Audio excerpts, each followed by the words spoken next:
Ed O'Keefe, and I'm here with one of my virtual mentors, someone I've admired for a super long time, Dr. Bill Blatchford. I can go into Dr. Blatchford's background. I think practice for what, 40 years, been coaching for 20, another 20. 20. Okay, and then you've been coaching for 40. That's right. And as you said in some of your stuff, some of that's overlapped. And I'm really stoked to be with you today, even though, I'm so excited. I haven't used the word stoked in many, many years. Um, and we want to cover the topic of dental implant marketing. We want to, and systems within the practice. But Bill, how do you want to start? I want to give everyone a little bit of background as if they've never met you, because I think something that you did, when I worked with I worked with thousands of dentists. I came at it from the how do we attract patients who are pre-educated, pre-qualified before they ever call the office. And when I listened to one of your interviews with Perry Marshall on 80-20 rule, and I've listened to probably a dozen of your podcasts when you talk about the power questions and the systems. I've said to Duke Megan, who works with you, I said the difference between what Bill does and I did is Bill is taking what I call dormant assets that are already lying inside dental offices that most doctors don't even see are available to them, and turning them into gold through the power of just really expanding some vision and training and understanding that. And I think, like, if I was going to come back into dentistry and start teaching marketing again, I would say, well, let me ask you a question. Have you gotten trained by Dr. Blatchford and his coaches yet? And if the answer was no, I wouldn't even take him as a client, because I think what you do is so powerful that it's probably the biggest exponential leverage point on many levels prior to even spending more money on getting new patients. Well, that's right. I think the biggest thing there is that, as you said, I've been doing this for 40 years. And what I found was that every dentist wants more new patients. That seems to be the hue and cry. That seems to be, and that's where you were very smart. You hit right on what they wanted, or what they thought they wanted, what they thought they needed. But after practicing for 20 years, one of the things that I found was that people weren't really, dentists and their teams weren't trained to really deal effectively with those patients once they got to the office. And we really studied. This was my passion when I was practicing, to the point where I hired a psychiatrist to work with several other dentists and myself. And we really learned how to listen to patients. And I think that was the big difference, is we listen to the patients to find out what they really want. And dentists will respond and say, well, they don't know what they need. Well, my philosophy is they don't need anything. They don't even need their teeth, obviously. And we were just looking at some statistics of the American population. How many people are living out there without teeth, and they're doing okay. Yeah. They live long, useful lives. And I said early on, this is a premise we have to come from. People don't like to be told what they need. They love to buy what they want. 100%. We love to buy things, and we love all this. And if we can train the doctors and the staff, just to give you an example, we were talking earlier this morning, and we have a doctor near Nashville who's been at it for 30 years, and she's collecting. Now, I may use the word production and collection. I use those synonymously, even though many dentists, there's a difference. I only talk about collections. So if I do slip and say production, I do mean collections, because it makes no sense to be doing 4 million in production and collecting 2 million. So we're just talking collections. But this doctor, after 30 years, she's got a good new patient flow, but it's not one of those people. She's not getting 50 or 100 new patients a month. She's been doing about $150,000 a month average collections. In other words, just under 2 million. Yeah. Her first full 30 days in this program, when we spent the time to teach she and her staff how to communicate with patients, she pops that by $100,000. Is that right? And she's done that now for the last several months. She's on a route to do 3 million instead of 2 million, with a reduction in days, without an increase in new patient flow. Yeah, I love it. They're I love already there. They're already there. She just didn't know how to listen to these people. So that's the biggest difference.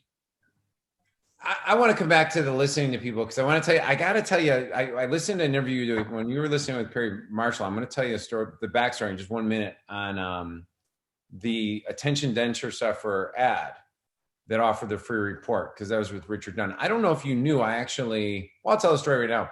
I wrote that ad Uh-huh. I that didn't all know. the dentists were using. Yeah, I was when I was new, I was a young guy. I was only 27. I was writing copy and sales copy for dentists, and I've told you this before.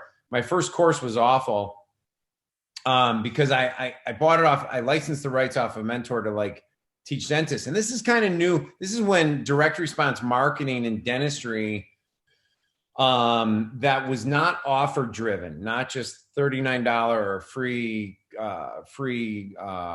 everything or $1 stuff. Like that was the only, I call it offer driven marketing, where if you're targeting people with like sleep apnea or denture sufferers or headaches and they're for TMJ or like that's condition specific. We're looking for people with a condition to bring them in, educate them. And when I was writing, I had one of my clients was like, well, I really would like more implant cases. And I said, okay. And I was like, well, I don't really know anything about dental implants. So I went over to my mom and dad's house. It was in the middle of the day. They were having lunch. And I was like, Mom, they both had dentures. And I just said, Mom, tell me, what do you not like about your dentures? And she told me like, well, they're irritable. They don't stick in, they rub. I can't eat what I like. All I did, Dr. Bell, all I did was make notes on everything she told me that she did not like about dentures. And I went home and I wrote a quarter page preview ad like, hey, attention denture sufferers. My mom was a denture sufferer. Free report reveals how to end irritable, loose, ill-fitting dentures that don't allow you to eat the foods you love. It was right out of her mouth. And all I did was take what was out of her mouth, put it in paper. And we had one dentist, I swear, ran that ad. I bet you it would work like gangbusters today. Spent like $350 on a simple ad in a local paper, generated 120 leads for the free report.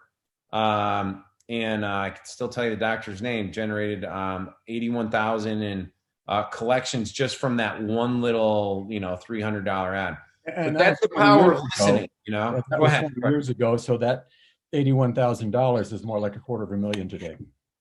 Yeah, and if you talk about I know we're going to go all over the place, but like if you talk about the incremental, exponential significance those small changes make, which I want to come back to you on, because you mentioned a lot of the doctor, for example, you go into the office. One of the things you said, not directly to me, but in your podcast and in your trainings is high growth, low profit. It's like you guys specialize in practices that are trying to just let's get more patients, let's expand, let's take on more debt, let's do all this stuff. And I have this high growth. And then I wake up one day because I've listened to other consultants who are telling me to grow. And I got to call Blatchford Solutions because I have no profit. And I'm working harder and longer than I've ever done before. So before we even talk about specifics on how you train the team, but like walk me through that paradigm shift that you help doctors go through. I can tell you this, and by the way, I wanted to mention to you, when I first saw that ad, I had a client that you had worked with that had that ad, attention denture wearers. And I said, who would read that ad? And he looked at me and said, people that wear dentures. It's true, right? Like who would even bother with this? Who would even bother with this? Well, somebody and he was using it very effectively. And he says, people that wear dentures, of course, and that's who we're looking for. Anyway, but here's the paradigm shift I think you're looking for here. I did practice for 20 years in a small town in Oregon, and at that time, a $250,000 practice was a good sized practice. I mean, that was kind of the epitome. There was a group that was trying to develop the $500,000 practice, and I did join that group as a participant. It was called Quest. I joined that, and it was all about growth. It was just growth, and I hired a big staff, and I had one goal, one financial goal at the time, and that was to collect $1 million. And you can play with that a little bit. It was, crowns were $275 to $300 at that time. And so that was a large practice. And we had the huge new patient flow. We had all of that going. And I took home about 300,000 of that, which was a good income. It was an excellent income in 19. It was by the mid 80s, we'll say 85, 86, somewhere in there. But I had a good friend who was doing 600, and he was taking home 300. In other words, I was doing an extra $400,000 to net the same amount of money. So who's so smart? Well, we had a Christmas party at our house, and we had the staff, their spouses and their children, and we had live music. We had one of our patients dressed up as Santa Claus and showed up at the house that night. I mean, it was just a great party. And early in the evening, my wife asked me, how many people are here? Well, I counted heads, and there were 45 people. Well, that night, after everybody had gone home, and my wife and I are cleaning up the mess and eating a few leftovers, and my wife says, we do this every month. I go, what do you mean? She says, well, we clean up the leftovers and get what's left over. In other words, if we had a slow month, in other words, at 100 a month, at 100,000 a month, you see, I had a nice income. But if my collections dropped to 75 or 80, I had no income. And yet there was this huge practice. So I stayed awake all night. I really did. I didn't sleep that night. And I went down to the office the next day, and I said, I'm going to solve this problem. This is not the right direction to be going here. And I said, where can I change this? What can I do to change this? And I started looking at our practice. And I think this was prior. Yes, we were computerized, but our computer would only do billing. It wouldn't do anything else. Yeah. And I started looking at expenses. I started looking at where we were making our money. And I started with I developed the 80/20 spreadsheet, by hand. I didn't know anything about Excel spreadsheets at that time. And so I just started doing it by hand. And I started listing all the patients by name and how much money they had spent in our practice in the last 12 months. And then I did a running total.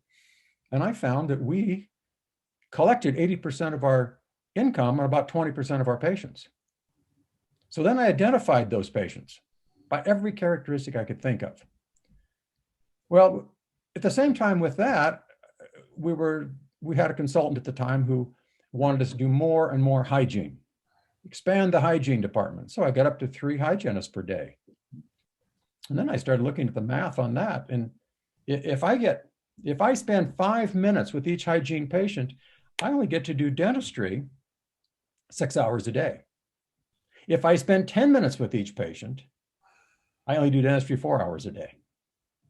So then I started to play with that a little bit. And I started to look at the hygiene model that we were developing of bigger and bigger hygiene, build it and they will come.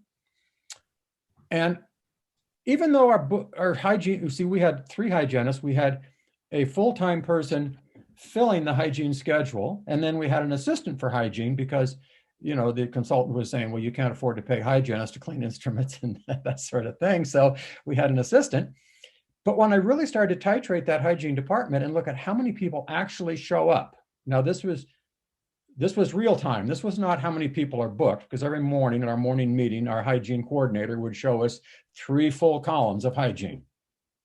But I knew in my head that, by 9 o'clock, our schedule was paper at that time, and an arm would come around the corner in my treatment room and scratch out some name in hygiene and add another name or whatever. And by afternoon, they would just scratch them out. They weren't filling them. And what I discovered was, even though we had at that time, I had 10 days a week of hygiene. So I had 3 hygienists 2 days and 2 hygienists 2 days. We only had a demand. So we had capacity for 10 days of hygiene, but we actually had demand for 7.5. Interesting. Now think about this. And then I took a look at that, go back to the 80/20 spreadsheet, and where am I making money? And it wasn't in hygiene. Yeah, it was in me doing dentistry on the people who came through. Yeah. And so then I said, okay, now what do we do now? So one of the first things we did is we titrated that hygiene capacity back to the actual demand. In other words, I gave up my build it and they will come philosophy. Which is a different solution. Because when I was listening, I'm like, okay, so then each problem that started occurring is like, okay, well, there's a demand issue. So then the solution, if you're trying to grow, just without looking at what you did, is okay, well, we got to go spend more money on untested advertising, hoping that works.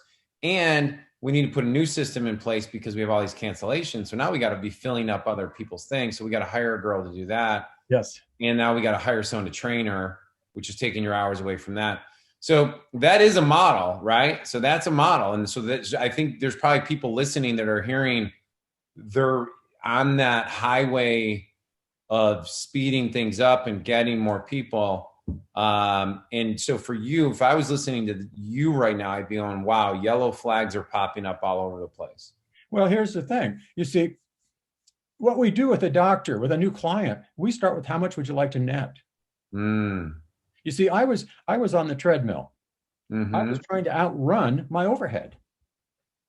Now, keep in mind, I had 16 employees at that time, one doctor, and 5 in the front office trying to keep the schedule full. And they were clamoring for more help. Yeah. And so I said, wait a minute, we got a really good thing going here, but we've got to trim the fat. So what our philosophy is become profitable and then grow. Yeah. And I'm all for growth. I mean, we have clients, as you know, that are single doctors that are producing, well into $3 and $4 million without associates. I mean, these are big producers, and I'm all for that. I'll talk about them in a minute. Yeah, that's amazing. But I want them to be profitable first, so that they actually get a reward immediately for producing that much or collecting that much. Because what I see so often is they are growing for the sake of growth. And I was doing this. I mean, every metric that we looked at, and the consultants I had, they put me on their little honor roll type, whatever, and I was the example, and, Blatchford's doing $1 million, and how wonderful is that? And I do remember one time the consultant was at our house, and we had just moved in a new facility, quite a few expenses there. And he was talking about how great we were doing. And my wife, who's very astute, smarter than me in most cases, said, well, if we're doing so well, how come we struggle to pay our bills? And he looked right at her and said, Bill's just going to have to do more dentistry. And the thing that we forget. Wait, your wife asked him that question. She asked that question. If we're doing so well, shouldn't we just be rolling in cash? And we're not. Again, the overhead was very high. Yeah. And so, sure, I can produce 100,000 a month, collect 100,000 a month. But if my expenses are 90, yeah, or 80 or whatever, which a lot of everyone listening to, like, I mean, $1 million back in 1985 is like 2.2. Well, I suspect, given the fact that crowns were $300 and now they're at least 12 to 15, and many of our clients are much higher than that. But I would say 3 to 4 million somewhere. Isn't that something? Yeah. Yeah. So, so in some ways, so I wanted to, just so everyone listens, we are going to talk about dental implants. And hey, Bill, is it okay if I create like a free bonus I'll walk people through those ads, like how, if I was coaching anyone today, like how to do it today using video and using social. Sure. They could do it on no budget, by the way. It's like, I think people overcomplicate this, but so you talk about your paradigm shift. So when you look in, because I'll tell you, man, when I what we used to do as a marketing guy, right? And marketing guys like to solve external problems that are marketing issues, right? And so one of the things that I noticed as a pattern with a lot of the clients that I'd bring on is we'd help them look at, first thing, we look at all their inactives, and we'd say, okay, who have you not communicated with, right? And so we would get that reactivation campaign going. We did a little differently. Then we'd start with some basic marketing I knew would work. And but right around 6 months, now the conversation shifted, which is like, Ed, we're seeing growth, but now I got all these other problems, which is my front desk doesn't know how to answer the phone properly. So they'd go hire somebody who would create more problems because the language and scripts would bring in people that were pissed because they lied to them on the phone. Like, it was like a really weird thing. And then they'd bring in a hygiene consultant, and then they'd have to bring in a different doctor consultant. And every solution was outside of what they currently had. And what I love about you, and I was telling Duke this, why I wanted to interview you, is because you know, you're so young in spirit, at heart, physicality. You have such a fresh perspective. You live the good and the bad, right? The good, bad, and ugly. And so there's so much wisdom in that. And then also, um, being down the road where I have 7 kids and a wife that I've been married to so many years, like at the end of the day, our responsibility as CEOs is first and foremost, like, is what I'm doing on a daily basis taking care of my 4 walls at home, number one.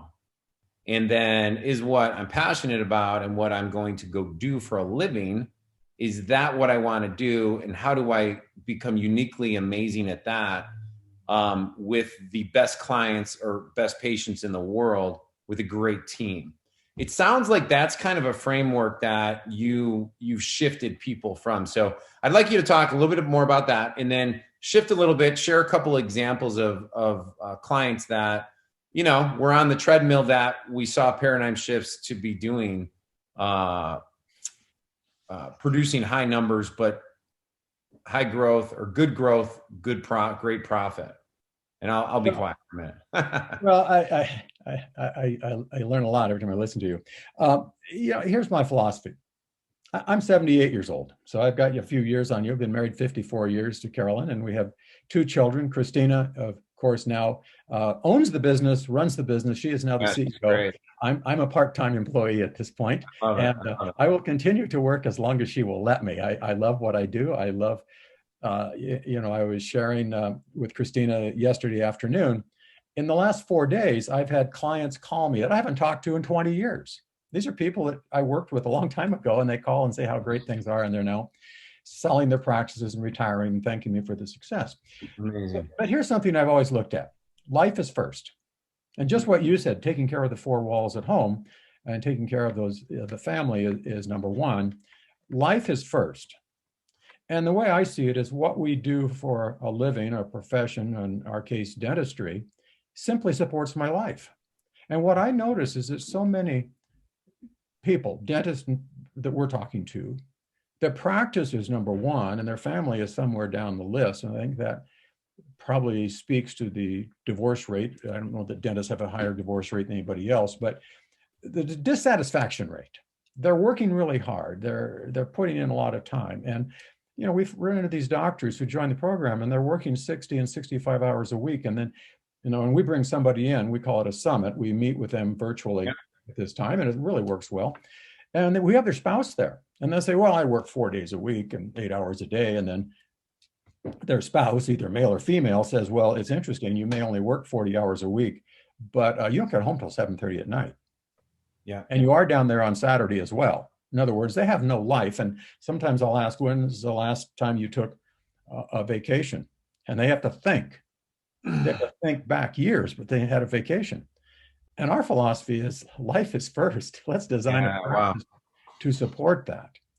And I can also say, you know, at 78, I've learned a lot of things. And as my wife and I will say, we're not wealthy, but we're very well off. I mean, we got more than we'll ever spend in our lifetime. And the thing is that I think that if dentists really sat down and talked about with their spouse, what is their number? What is the amount of money that they need to live on, to be able to retire with dignity someday? How much is that? What is that number? And then let's figure out a way to do it. And one of the things that I've seen, and you hit on this, they've got it in their practice. There are people in their practice willing, financially able, and they want comprehensive dentistry, and they're not offering it. They're offering the Crown of the Year Club. They're not offering this. And so one of the things that we do with these doctors is, you know, a very simple exercise. Roughly 90% of all the crown and bridge in this country is done one tooth at a time. And so I have them figure out their overhead per hour, have them figure out their income per hour then. And one of the things, if you simply do, you know, would you like fries with your burger, which is a very simple question, but that's the first, we'll call it a sales question. I teach them. I said, I want Monday. I want you to go in and ask, would you like fries with your burger? Oh, I'm sorry. Would you like to do that tooth and next tooth at the same time? And the return on doing 2 crowns at a time, that's 2 for an appointment. And by the way, it fits any procedure, whether it be 2 in any implants. scenario. Yeah. Yeah. So this is like, what we were asking our listeners, no matter where they're at or what they want to do, is expand it to like just whatever where you're at. We're adding on, because this is Add on. And so what happens is the net return per hour doesn't double, it triples. Yeah. It triples with just an additional unit of dentistry. Now, somebody asked me, so what do you do with these doctors who join you? They're kind of set in their ways. Like I mentioned, a lady in Nashville that we kicked up her collections $100,000 a month immediately.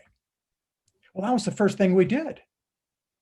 We just introduced that question. Simple. And that, of course, it's a simple stuff. It's the same thing when you go into buy a suit, a man's suit. What do? They sell you shirts and ties and shoes and belts and everything. Yeah, another suit for half off. Yeah, totally. Today we have an extra. Yeah, and the automobile industry figured this out years ago, and so we have a model, and nobody buys that stripped down model, but they add on the trim package and the trim package and the trim package, and people gobble it up. Well, in dentistry, it's so simple to sit down and find out what people want and why they want it. And this takes time. I mean, sometimes this can it can take place. You mentioned that telephone conversation. Just listening on the phone to people. Why are they calling? Why are they calling now? And you start asking questions, not about their insurance. Yeah. Not about that information that everybody gathers. It's what is important to them.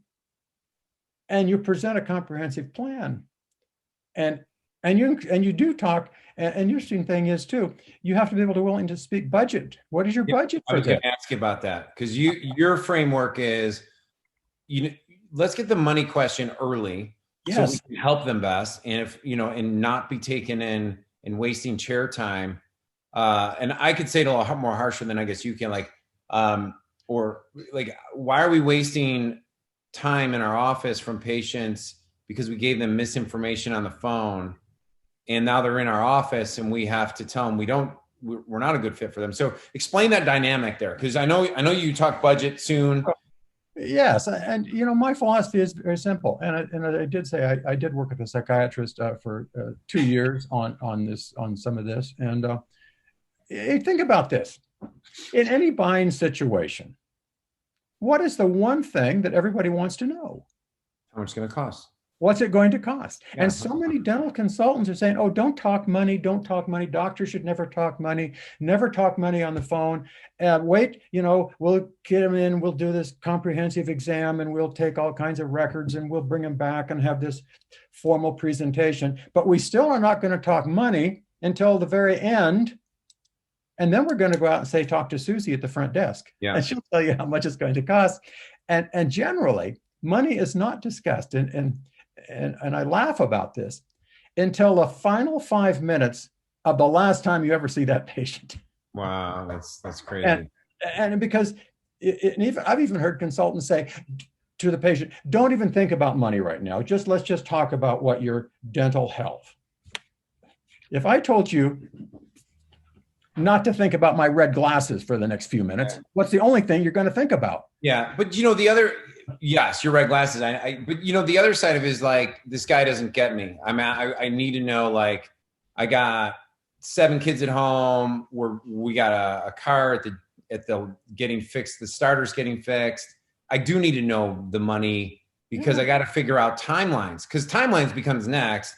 And I just want him or her to understand, like, don't tell me what not to think about, because it's what I'm thinking about, So we start right out with, after a few questions about what they want, why they want it, et cetera, and how long they've been thinking about this and different things. Then, have you considered a budget? And it's a very simple, honest question. Have you considered a budget? And most people have not, but but today, in today's world, where there's so much information on the internet, that people do know, I believe people know basically what things are going to cost before they come in. It's usually not a surprise. And if you if you think of sales situations, like you go to a realtor to buy a home. I mean, within minutes, the question is asked, what is your price range? And where's our range? And you know that before you get in there. And if you go in to buy a gift, we have Mother's Day coming up here. You might want to think about this, given your mother's still alive. Well, what's so funny is I sent a text message to a buddy, and I said, "Hey, look, do you have anything for Mother's Day? Here's my here's my dollar amount, and I'm gonna go in there." So now he knows. Now I want to segue a little away from this because I want to, just for time's sake, I know we promised we talk about dental implants, and by the way, when we talk about dental implants, everything we're about to talk about applies directly to any other niche that any office or any doctor wants to, like, what they're passionate about. Like, I know Dr. Rick Dunn loves sleep apnea, right? So, and it's been his mission for so many years to figure out how to turn his practice into that, and he's done that. So I was listening to a great interview by Christina and Brad, your Dr. Christina and Dr. Brad, who are the lead coaches with Blatchford Coaching and Blatchford Solutions. Am I saying that correctly? Yeah, that's correct. I have everyone. And they were saying a great case study was was similar to something I found a lot. Like, the reason why people liked pre-educating, like, Ed, can we actually pre-educate people again there? Because they didn't want to deal with these hard conversations, but they're really not hard conversations if you look at it as we're helping people. And Brad tells a great story about one of your clients. I forget whose office it was. They lived in an area where, because this is a big myth, they lived in an area where he did all the training. He invested money in any supplies that he would need, right? And he was doing one implant case a month, right? And Dr. Brad started working with him, and he said that the area would be the least typical area where you would want to be producing a lot of implants. Like, there's no way this would work here. And within, I don't know the timeline, so forgive me, and I don't really know the number. I know it was something like he's doing 50 implants a month now, where he went from 1 to like 50. And I may have my numbers off a little bit, but how does that happen? Like, how is that happening with your clients? I know who you're talking about, and I don't know, that number is similar, and he has done 50 in a month. I will not say he's doing 50 every month, but I have heard reports of him doing 50 implants in. That's 5x in a yearly production in a month. It was very simple. His marketing for the implant patient was working well, but they were coming into the office, and I will tell you, one time I spoke to a group of perio restorative dentists. Okay. It was a big study club. It was a regional. It was in Colorado and something, and they wanted me to talk about how to present and sell implants. And I started out with, quit talking about implants. Quit talking about implants, because they had diagrams and models, and they were teaching the patient how to do an implant, thinking if I could teach them enough about it, they will say yes to it. And I said, quit talking about implants, talk about what the patient wants. And let's go back to your mother. What did your mother want? To eat the food she wants to feed and not fiddle with things and worry about them popping out, period. Exactly. Yeah. And so we get the patient telling us that, and we'll say, I can solve that for you. Totally. We can replace your teeth. This is the closest thing to what God gave you. And we can do that for you in a few appointments and in a very short period of time. Have you considered a budget for this? But we quit talking about implants. Yeah. I don't talk about, and regardless of the type of dentistry that you're doing, back before implants were really so reliable, and today they're so reliable. When we were doing bridges for people to replace teeth, fixed bridges. And the typical dentist, and I did it myself, I had a model of a bridge. And the first thing I would do before I really wised up, a patient would be, well, tell me about the bridge. And the first thing I had this little plastic model, and these dentists all know this. They have one, and it had a bridge on it. And the first thing I do is I pull the bridge off the model, and what they would see is two little pegs sticking up. And their first question is, "Well, do you have to cut my teeth down to those little pegs?" And I said, "So doctors, what is the main advantage of a fixed bridge?" "Well, it's fixed. It doesn't come out." "Then why do you take it out to Are show you it?" showing them? Yeah, that's so crazy. And Got so it. we quit talking about bridges. I remember one time I got a call from a client, and she was a long-term client of mine, and she did a lot of cosmetics, a lot of crown and bridge. And she says, "Bill, today I actually had a bridge accepted, and I never used the term bridge. I never talked about abutments. I never talked about phonics. I didn't talk about that." And the patient says, "Well, yeah, that'd be great. I'd love to do that." And she was so shocked. She didn't have to teach the patient how to do a bridge. Well, it's the same with implants. Yeah. Quit talking about implants and get the patient to tell you, like your mother told you. And those are the benefits that you speak to, Yeah. not the metallurgy of the implant or how you're going to do Yeah. it. Now you have a way of, I know like, a lot of the case presentation, experts in dentistry would talk about being more confrontational and why you have to be tough. But I found that like that's trying to change a lot of who like a doctor might innately be.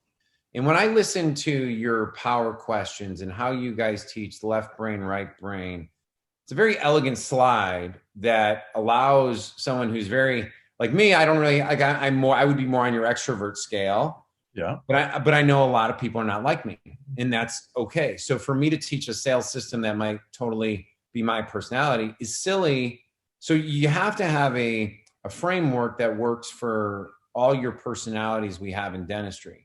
So how do you not? I have so many questions for you, but like before we wrap this call up, I want you to kind of walk through how you guys create good frameworks and questions that are easy to answer, goes right into allowing patients to say what they want, and also gives the doctor the confidence to close high-end cases without looking salesy, because I know that's the number one concern, right? Well, it is. And I can say this and you can't say it because you're not a dentist. Dentists are weird. And being one, I can say that. You probably can't. But here's the thing. I did say that a little bit when I left a helping dentist. I was like, it was a weird group. But no, I love, some of them are still some of my best friends today, like Mike Silence. But go ahead. Yeah. I use weird in a very loving way, by the way. It's but we were chosen to go to dental school because we got excellent grades in those real emotional courses like physics and math and organic chemistry. And so we were good at that sort of thing. We really were. And we were very good at the sciences. Our two daughters grew up with this, and I still read the magazines I watch for to come are Scientific American and Popular Mechanics. I mean, that's what I love that. So dentists are very left brain. The left brain is the logical side. It's the side we process data with. And the interesting thing about the left brain is people do not make decisions with a left brain. Correct. All decisions are made right brain. So if we understand that our patients, regardless, and I practiced in a college town where we had more PhDs than any two towns in the United States except Princeton, New Jersey, and Berkeley, California, Livermore, California. Engineers, PhDs in engineering, PhDs in nuclear science. I mean, these were scientists. And even scientists do not make logical decisions outside of their area of expertise. And a PhD just means they know more and more and more about less and less and less. In other words, they get very narrow in their knowledge base. And you take them outside of that knowledge base, like in a dental office, and the decisions are made emotionally. So it's very easy then to find out, okay, what I've got to do is find out what this patient wants, why they want it, and show them that we can do that without teaching them how to do it. 100%. And simply ask the question, what would you like to do next? And listen. We're not trying, one of the things, my wife used to write a lot of articles for all the dental journals, and we published hundreds of these articles. And one time we published an article on the fact that I think every dentist believes that the patients should be able to make a decision for themselves. Right up until the time they make a dumb decision, at which point I'm going to try and educate them into submission. Yeah. In other words, the only reason, Ed, that you'd be saying no to these implants or whatever this treatment plan is you don't understand it. You don't know enough about it. So now that you've said no, I will now pull out all stops and I will educate you more, and then you'll accept it. And education doesn't work to help people make those decisions. It's you have to pull out the emotions and get the patient on that right brain, and there's where they make their decisions. And if you think about this, the biggest decision I've made in my life was to marry my wife. And I laugh about the fact, and we can laugh about this after 54 years. We've always laughed about it. I mean, think about this. I was a dental student. I was in debt. I was going to be in school for several more years, going further in debt. Then I'm going to go out and start a practice and go further in debt. And she made a decision to marry me at that point. Now, that was purely an emotional decision. Yeah, 100%. And for 54 years, she continued to look for data to support that decision. Yeah. Unfortunately for me, but here's how it works. She has filtered out any data that doesn't agree with that initial decision. Yes. And that's how we make decisions. Yeah. Confirmation bias is full in effect. Yeah. And so it's the same with, let's take it back from a marriage. Let's take it back down to a single dental implant. It's the same thing. It's not about knowing about how to do the implant, which is what so many dentists spend their time on with models and illustrations. And tell me what you want. I want to be able to eat. I want to eat the foods I want. I want to bite into a good bone-in ribeye, and I want to taste it, and I want to be able to go out and laugh with my grandchildren and not be afraid that my denture is going to slip. I want to be able to enjoy that, and I want to be able to be comfortable. I don't like the chafing and the irritation that I get under the denture when I eat things with seeds in them and that sort of thing. And that's what they want. Yeah. And why do they want that? And get the reasons behind that. It's like when I want to be able to laugh with my grandchildren, I'm going to find out how many grandchildren they have, how old they are, what their names are, what they do with their grandchildren. I mean, I'm going to have that patient living in their right brain. They're going to be living with their grandchildren as they speak to me, with me. Yeah. And when I present a solution to solve that problem for them, there is no pressure. There is no pressure. What would you like to do next? Going back to the right brain for a moment, it's like, well, so Dr. Bill, I'm sitting here. Everything you're saying to me speaks to me. I feel like I'm on I'm being a dentist right now. I'm on the treadmill. I'm driving down the highway. All the yellow flags are popping up. Like, he's describing my journey of growth, low profit, stress at home. My four walls are stressful. I'm showing up at home at 7:30. My day off on Friday is really not a day off. It just means it's a day I could work on extra office work. And I want to be the guy or gal who has the happy patients who accept high-end treatment, a team that is on board and supports. Because that was always the biggest question I'd get to, is like, how do we get the team on board? And I want to be one of your high profit, good growth practices. What do I do today? Like, how can I flip that?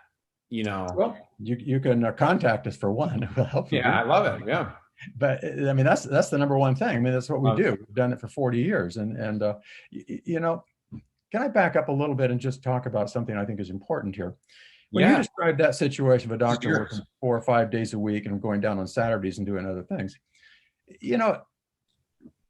as you know, I worked with several. I've always worked with coaches most of my life, and one I worked with was Dan Sullivan at Strategic Coach, and he has a term, amazing, unique ability. Yep. And what does a dentist do? What is a dentist's unique ability? Your dentist's unique ability is diagnosing and treating patients. And And to become highly profitable, you need a team of people around you that understands that. And in our first seminar with new doctors, I have all the doctors hold their hands up and I say, take a look at those, team. When those hands come out of the mouth, you're not getting your job done. Yeah. Because when those hands come out of the mouth, your little assembly line that produces your salary and your bonuses stop. And for the doctor, it runs backwards because the overhead continues. So what the doctor has to do is say, what is my unique ability? And what is it I do? And anything that takes them away from that is inefficiency. So we have to look at that. And I give all the doctors a phrase.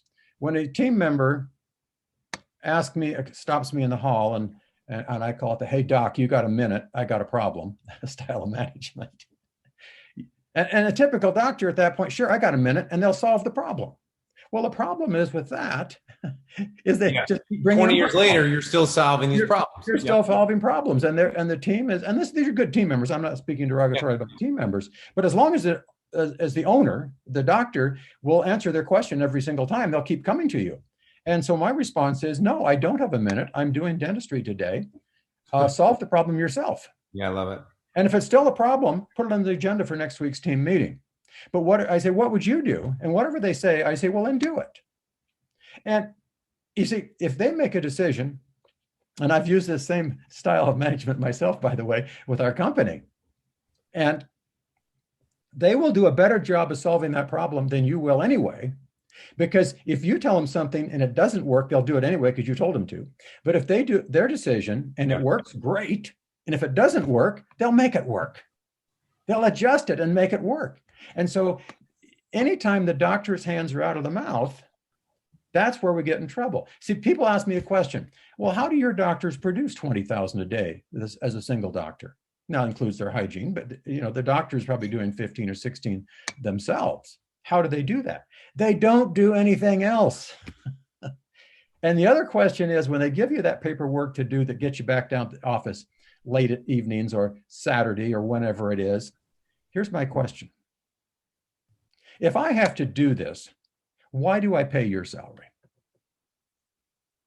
And I teach my doctors to say that to people, and it is amazing. And we say it in a, wow, that's like in jest, but we say it in a light, yeah, attitude. But I'll tell you what, it's impactful. As long as we keep accepting all that paperwork that we're doing, they'll keep giving it to us. Yeah. But simply say, if I have to do this, why am I paying your salary? And by the way, we get these clients out of there. I've been known to take doctors' keys away from them. In other words, when we're done working, you don't get to go to the office anymore. I love this so much. I want to skip to one other topic before we wrap up. I love Dan Sullivan, by the way. Yeah. I mean, he's really just a great mind. You have a term that I just absolutely love. I think of it all the time, and it's directly correlated to everyone being able to live their life that they were designed to live, and it is deserve level. A term you like to use because this is I'm gonna set the context a little bit, because I know some of my past clients or people that are listening to this are like, this has been a great interview, even though we didn't go into like the hows of how to train like the exact languaging, because that would take more time and it requires more people. But I think like at the end of the day, the decision point on like, okay, am I going to move down towards the road of high profit that I deserve, which might mean I need to start making these new rules in my life that impact other people, however it impacts them, meaning I'm no longer doing the God a minute, no longer paying a salary to somebody who doesn't deserve one, right? Right. So if I want more profit, take advantage of my four walls in my house, I'm just setting the context of it a little bit. At the end of the day, it becomes my own inadequacy issues, my own internal self-image issue, and my own agreement that either I made, like, well, I'm going to be the last one here, first one to get here. I've heard all the guys say that before. I said it creates a horrible context. Yeah. Whereas you're talking about ramp up the deserve level of what you deserve, because none of this other tactical stuff will work if that's not there.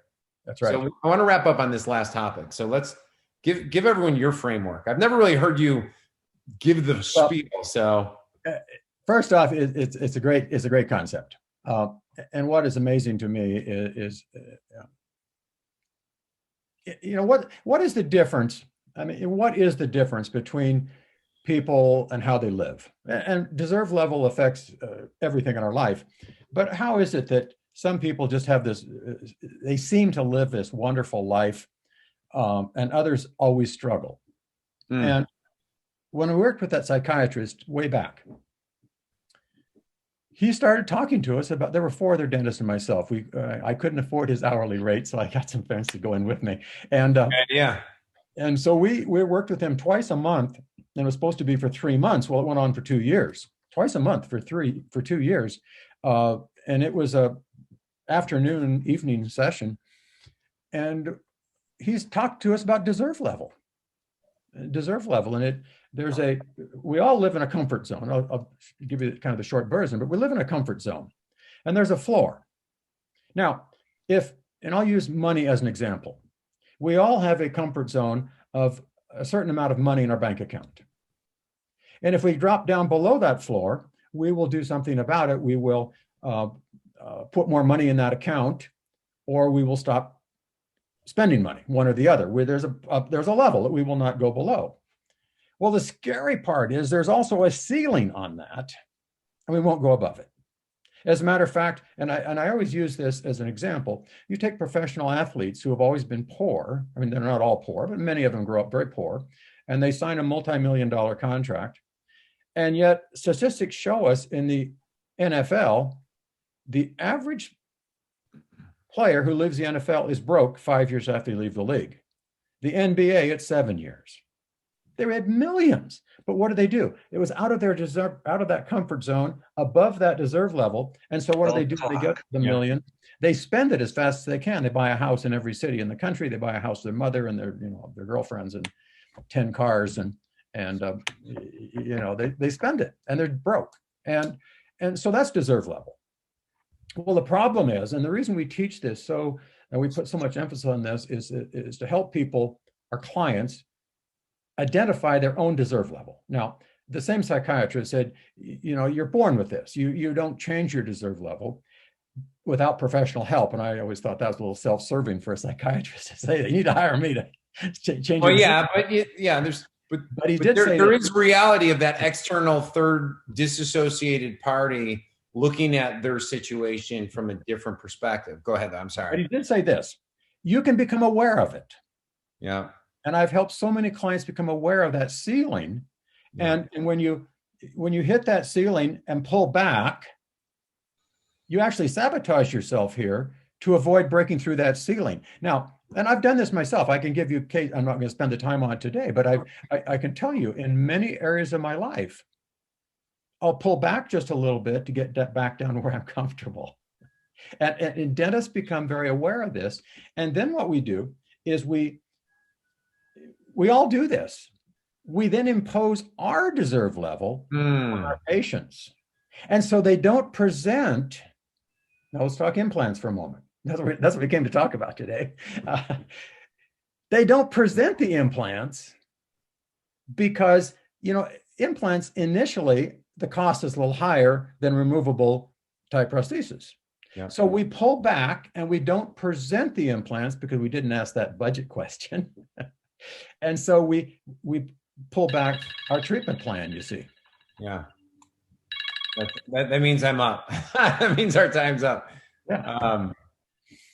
Yeah. And so everywhere you go, you're pulling back that based on your worldview. On our own deserve level. And by the way, it's also very important for the team to understand this, because we very often hear from team members, Bill can't afford much. I happen to know Bill's family, and they really can't afford much. So doctor, don't present ideal treatment to Bill. He can't afford it. And besides that, Bill doesn't have any insurance. You can't do that. And that's great. Yep. And we have to work on that, because you have to have a team of people around you. This is so important. You have to have a team that believes that what we do in this office is the biggest bargain in dentistry, the biggest bargain out there for these people to spend money on. You have to believe that this is the best thing. This is the best area for them to invest in their life. And if you don't believe that, then you probably need to find a new job. I mean, it's so simple.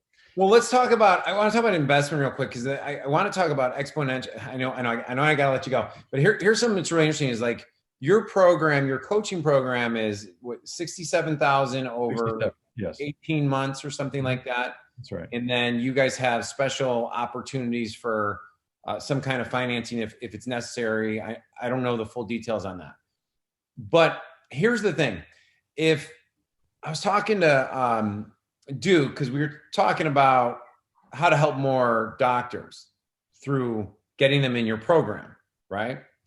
And I said, if you think about it, listen to Bill. I told him, I go, re-listen to Bill's interview that he did with, and Bill and Christina were both on it. And it was great stuff with Perry Marshall. And Perry Marshall tapped into something you both talked about, which was Richard Koch from 80/20s talked about. I'm just saying there was a nuclear explosion that occurs that creates not an exponential event, but an exponential event. And so here's what we keep talking about. By saying, would you like to have fries with that? You're like, it's great. I heard that before. So now I'm adding 1.2 instead of 1. But what you're missing is if we doubled, like you got a team of 4 to 6 people and we opened up their awareness to deserve level. And now you multiply it by 6 to 8 hours a day. And now you multiply it by the amount of activities that are occurring. And now you start squeezing down to like, well, here's my top 20% of my patients that we love to serve. And now they're accepting much higher in treatment. And now we do that over not 1 year, but 2 years, 5 years. The trim tab theory is if we left Chicago and just moved that by 5 to 10 degrees, by the time we get 1,000 miles away, you and I are completely different worlds. Yep. It's the difference between a doctor retiring with massive cash in the bank and living the life of their dreams happily, or one that's still grinding away with no end in sight. Well, that's a great.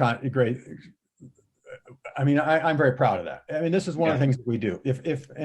We talk about these dogs. We talked about this one lady near Nashville. She's literally going to go from 2 million to 3 million this year. This is her first year with us, and we have seen that. And we have a doctor in another doctor I think of in. Come on, I put this on silent. Where is it? That's okay. It just reset for 5 minutes. It's okay. That's you and I can talk all day. So I think it is telling us we're probably we got other things to gotta wrap up. But this doctor added $1 million of collection to his practice while reducing the number of days he's working, and he reduced his staff.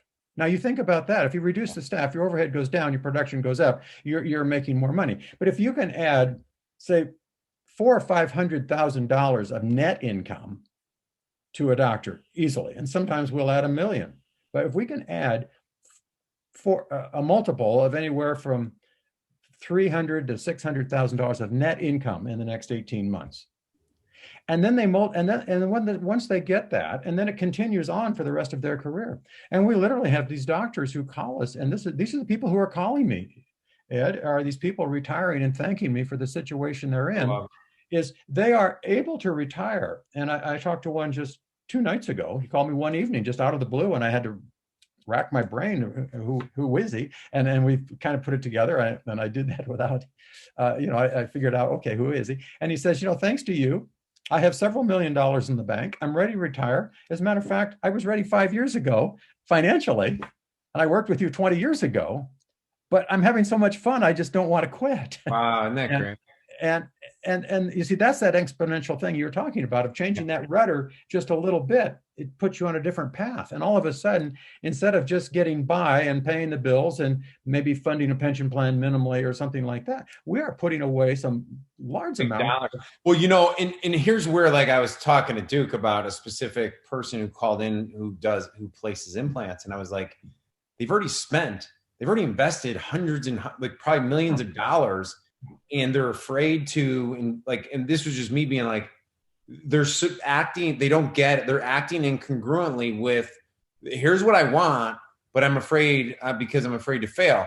And that's why I wanted you to talk about, I think all of us as we get a little bit older need to look at the inadequacy that's preventing us from getting to the deserve level. Yeah. Because the tactical aspects of it, like, oh, well, she's never going to be coachable under the Blatchford, so I can't do that now. Well, no, you're projecting your own paradigm onto her. And if she doesn't, that's okay. She can move on to her next journey. I think there's something there. And I think something that prevents dentists and team members from presenting ideal treatment to patients. And I'll say it costly.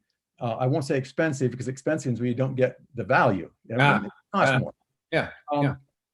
What prevents them from doing it is this fear of the patient saying no to them, and they take it personally. Yeah, totally. And I've had so many doctors, Ed, tell me that once they started using the philosophy and what we teach, he said, I've got this big weight lifted off my shoulders, because when patients used to say no to me, I just, Yeah.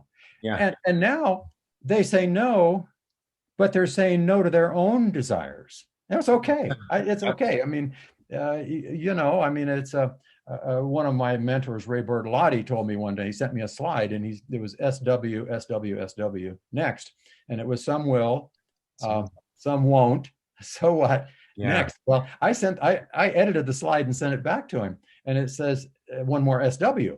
Some will, some won't, some wait. So what? That's next. Excellent. That's excellent. And so I'm going to present it to you. I'm going to give you what you said you wanted. But it's also because you're able to do that because you're getting the elephant out of the room up front, having the conversation about money, instead of teeing up this long presentation that feeds the left brain to then be deflated. Whereas now, if we train the team properly, we got the doctor thinking properly, then we can open up the faucet of new patient flow coming in.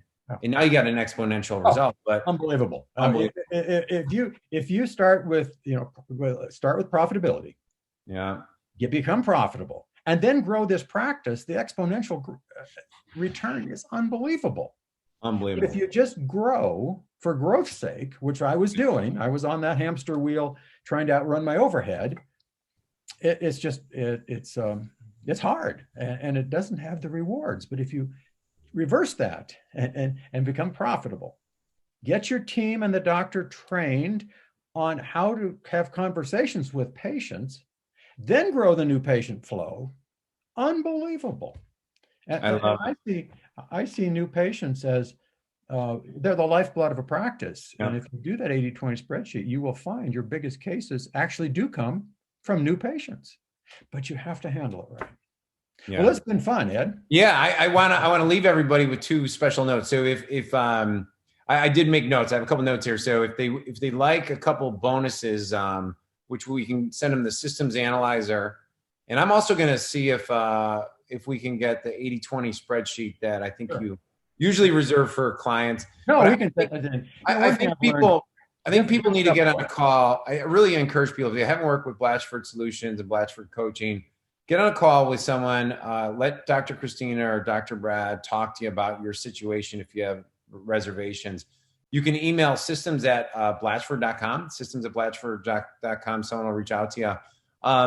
I want to get you on for another one, a follow-up one, to talk about, because you talk about scheduling out the 3-day work week and taking 8 to 12 weeks off a year.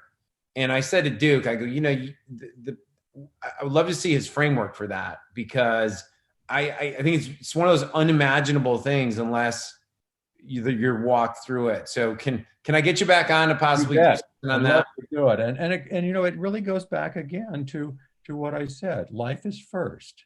Life is first. My wife and I, we started this. Somebody asked me the other day, where did you get this travel bug? And I was having lunch with Dr. Brad Brayman, and he asked me about that. And I said, I think I got it from my wife. And we started taking in dental school, we started taking summers off, even though our clinic was open. And my wife's response was, it's a private school. They'll take you back in the fall. Don't worry. I love it. We actually spent the summer in Europe between our 3rd and 4th year of dental school. And And we took and after 4 years of practicing, I started taking the month of August off every year, for example. Closed the office, Yeah. team got paid straight through, and we just did it forever. And so many dentists don't ever do that. They don't ever do that. And to me, uh, well, somebody was asking about personal philosophy, and my wife and I came up with a slogan years ago that life is a banquet. Let's lick our platter clean. I love it. And that's where we got into that vacation first, work second. Vacations. We're going to talk about next call. Okay. I think people got to get. We're gonna bang that out. But hey, I think we could talk all day. It was great having you. I think 5 years ago, your wife and I came out here and we had a great day brainstorming, and we're gonna do it again very soon. So I'm energized. I got to go do some cool stuff, and I appreciate you. Okay. Thanks, Ed. All right, have a great day. Thanks. All right. Bye-bye, everybody.